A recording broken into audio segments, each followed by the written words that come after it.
Everyone, welcome back to the Little Shop of Hoarders and the PDX Picker channel. I am Chris. Going to pull some orders that have sold for me on eBay and Poshmark. I want to talk about my reaction to the big eBay controversy and their promoted listing change that they're doing after the first of the year. I want to talk about an interesting fact that I learned about signature authentication and something you can do to help save some money.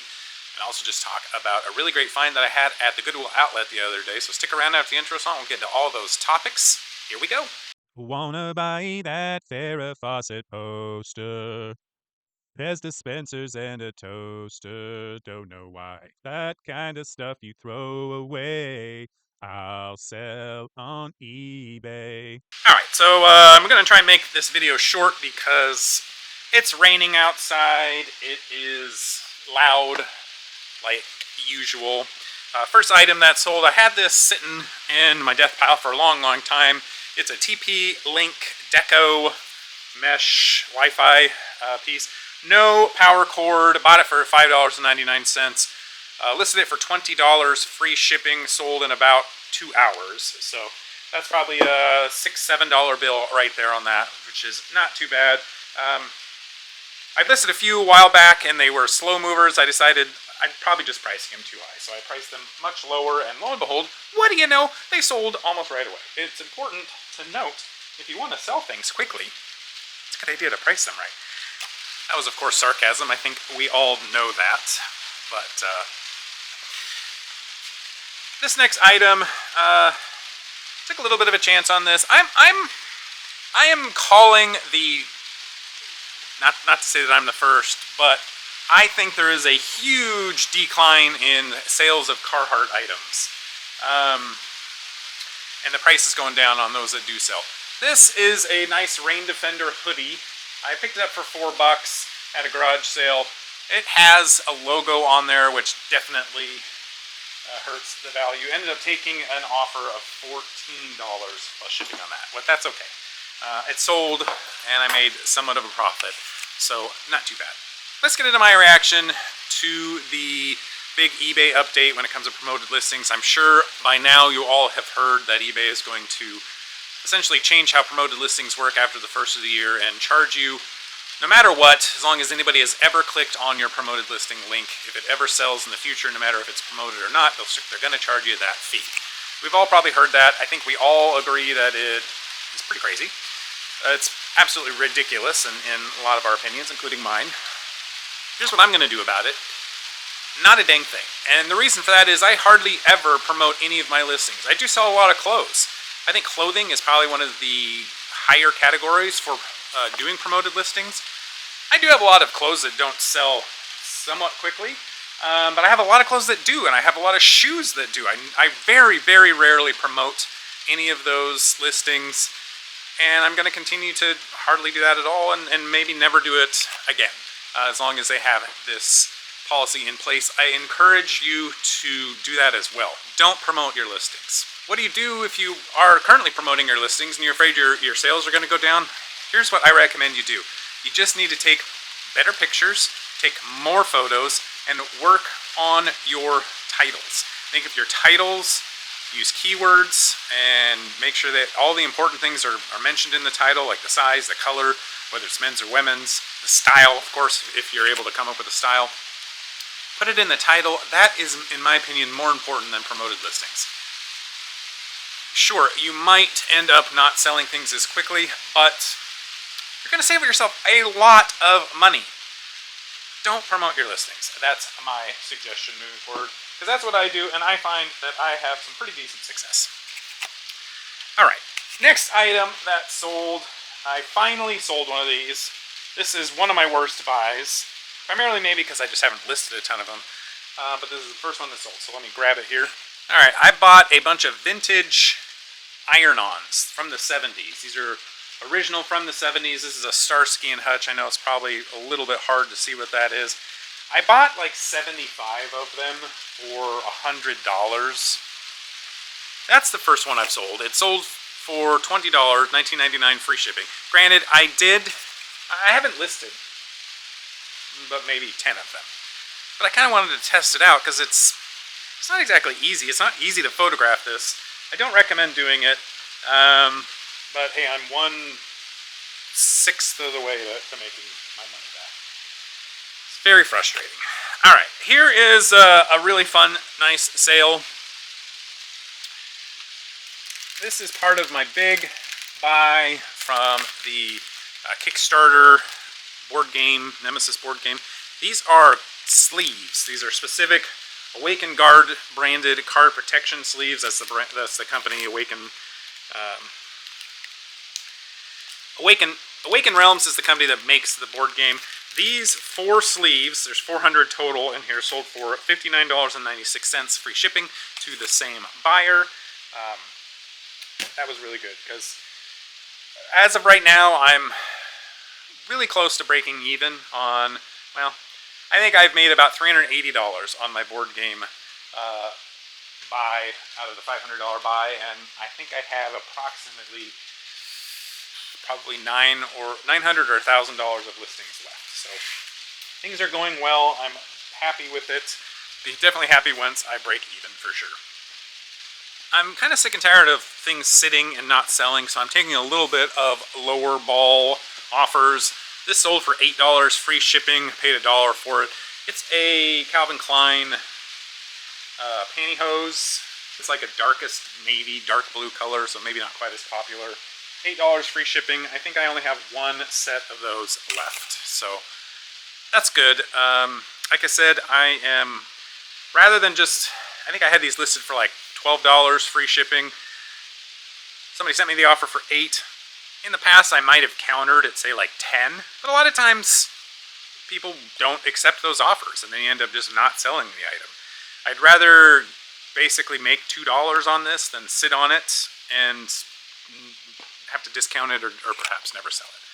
That's my strategy moving forward, probably for the foreseeable future. Sales went really well for me in October. I set a record. I had a record sales month for my entire reselling career.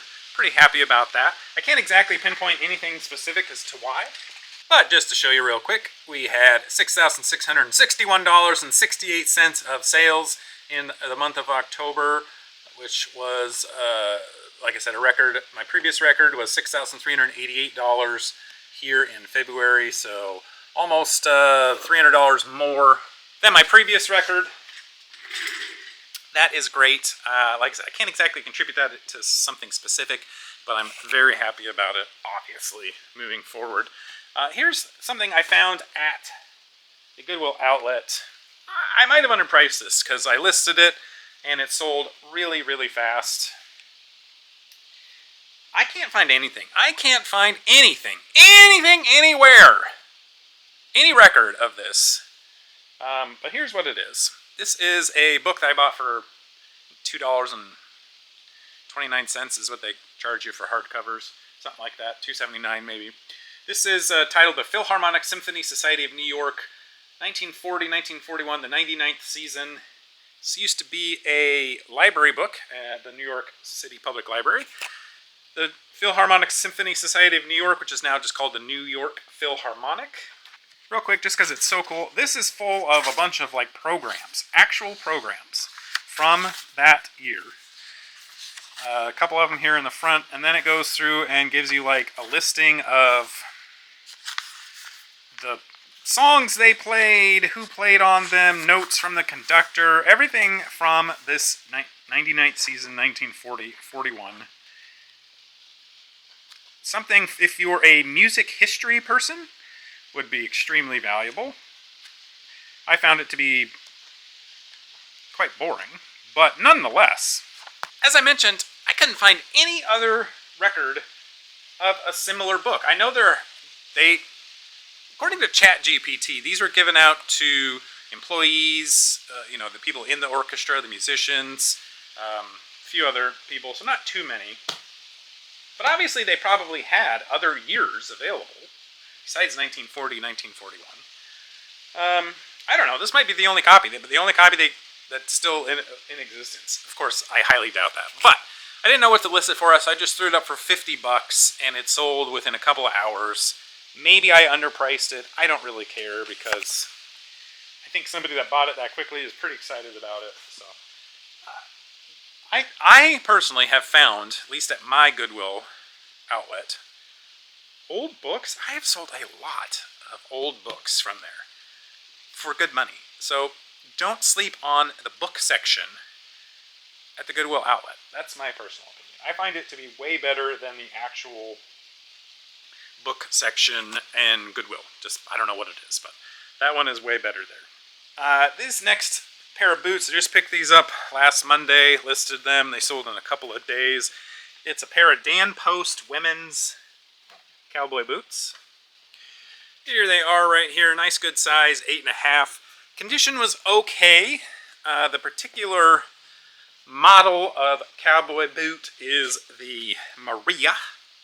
Had some scuffs on the toes there. These probably would be $75, $80 boots if they were in better condition. Because of the wear, I priced them at $50 plus shipping, and they sold in just a couple of days. So Dan Post cowboy boots are definite good ones, and I picked those up for $10 at a thrift store. I sold one of my better safety razors. This is a 1932 Gillette safety razor, $24.49 plus shipping, in really good condition.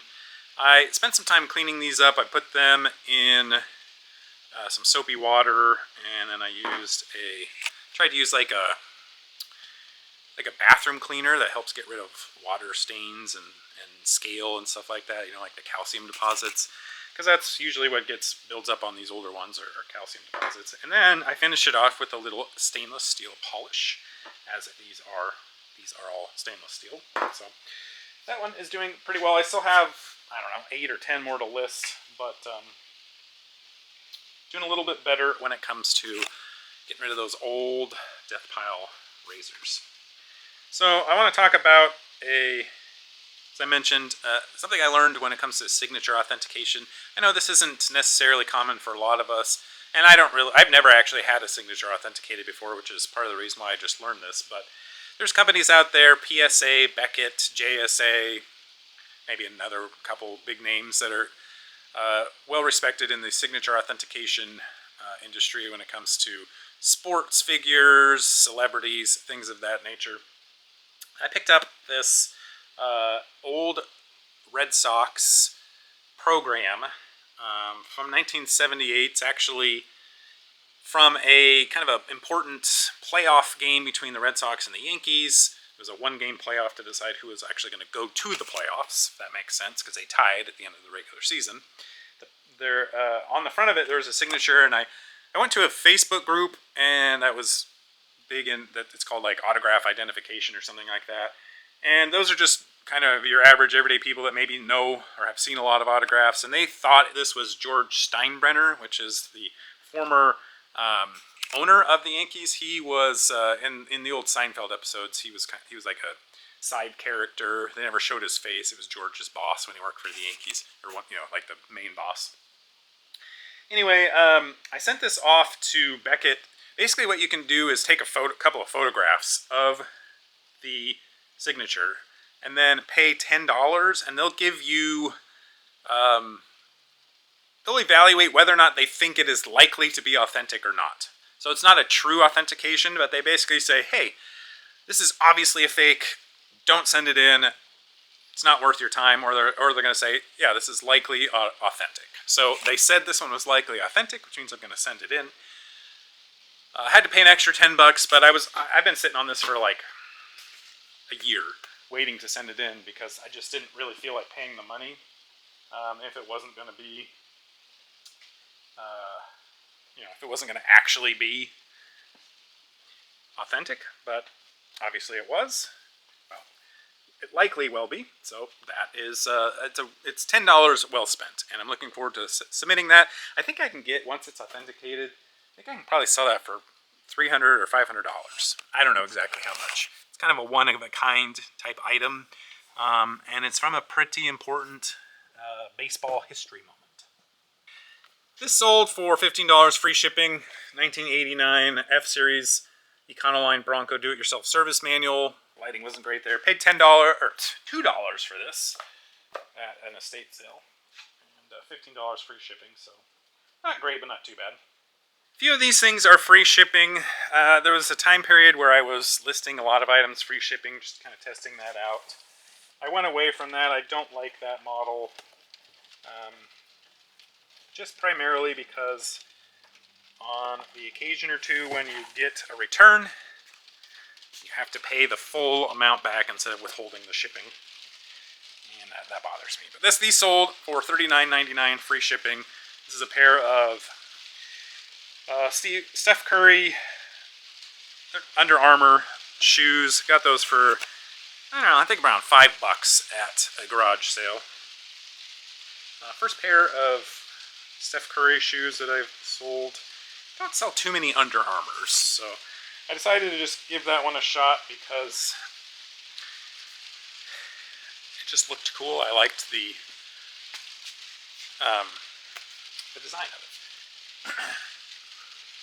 This sold. This is another item from my Milwaukee buy. This was $34.99 free shipping. It's probably about $7 to ship. So $25 or so after fees and shipping, which is not too bad on that. I took a chance on this. Really paid off. Quite surprising. I wanted to branch out and start buying some things from categories that I don't often buy from or haven't had much success with. It's this item right here, strawberry cookie jar. Paid $7.99 for it at my thrift store. I decided to look it up primarily just because, like I said, I was trying out a new category, which is pottery, ceramics, that sort of thing. And I noticed that there were a lot of strawberry cookie jars that were selling. The sell-through rate on them was, I don't know, like 35–40% or something like that, which is not too bad. This one was not like any others that I had seen. There are no other strawberry cookie jars that looked like this. I don't know when this was made exactly, but it doesn't look to be that old. But on the bottom, there's no maker's mark, but it does say made in Italy. And that sold for $44.99 plus shipping. So $45 for that. Kind of crazy to me. So not too shabby at all for a kind of a whim purchase. Something that I wasn't too comfortable with. So I'll definitely be on the lookout for those types of things moving forward. I think there was a time when these industrial fans were really, really popular, and that you would get a lot more money than what I got for them. This works. It's a cold air Trailblazer. Not the best of color left. It used to be like a nice green, bright green. Now it's just very dirty. Paid $5 for this at the garage sale. Originally had it listed for $25. Somebody offered me $17 and said that's the max he pay because he refurbishes those. So not too bad for that. So $17 plus shipping, which, like I said, there used to be a time where that probably could have sold for $40 or so on its own. But I think that style is 4 or 5 years old now in terms of what's cool. These I thought were going to be much cooler. I do recognize, I don't know how the buyer of these even found these. There was one comp for this when I went to list them. Paid $6. Paid $6 for the pair of these. These are like dragon claws, dragon hands, whatever their term is, that you hang on the wall. And it's designed to mount a sword on it. So you got two of these next to each other, and then you put a sword in between there. It's a company called, well, the Talons of the Dunheevil Dragon. $27.51 free shipping. Somebody sent me a very weird offer of $27.51, and I accepted that. I don't know if maybe with tax that made it $30 for them, but anyway, probably be about $9 to ship. So not exactly a spectacular sale, but that's okay. A couple of items on Poshmark, and then that'll be it for the day. These two LL Bean sweaters I picked up at a church rummage sale. I do like selling LL Bean items. I think they're a pretty good brand. These are the same model, same size, just 2 different colors, kind of a Christmassy theme. Paid $4 total, $2 each for those. And those sold for $22 plus shipping on that. And then my last sale, I went and bought a whole bunch of Five Nights at Freddy's things like a long time ago. And sold quite a few of them, and then promptly the market just died. Five Nights at Freddy's stuff I don't think sells hardly at all anymore. I could be wrong, but inside here are several vinyl figures, a plush, I think one die-cast car. Basically, I made a really good profit on the other items that I sold. You know, you got like this plush here, and you got these like vinyl figures, little guys. Those sold also on Poshmark for $21 plus shipping, which is not too bad because now I finally got rid of everything. I think all told I spent $20 on everything, so that all in and of itself practically paid for the lot. So I made quite a bit of profit on all the other things. So it's good to. That's when I do a bulk buy like that.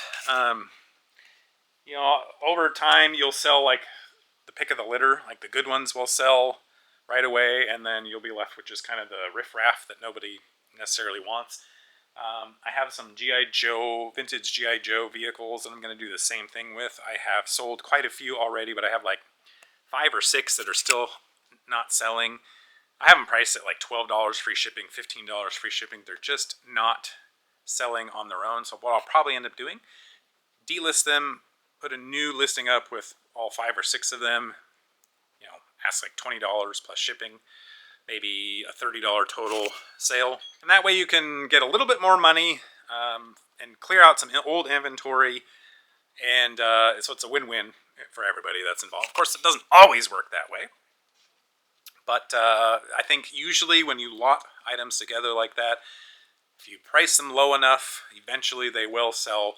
And I would much rather do that than donate it. It's better to just get some sort of money out of it, in my opinion. So that's going to do it for today's video. If you did like it, please like the video. Please subscribe to my channel if you haven't already. Thank you to the PDX Posse member Harley Gal for supporting my channel every month. We'll catch you on the next video. Good luck with all your reselling ventures out there. Take care. Bye-bye.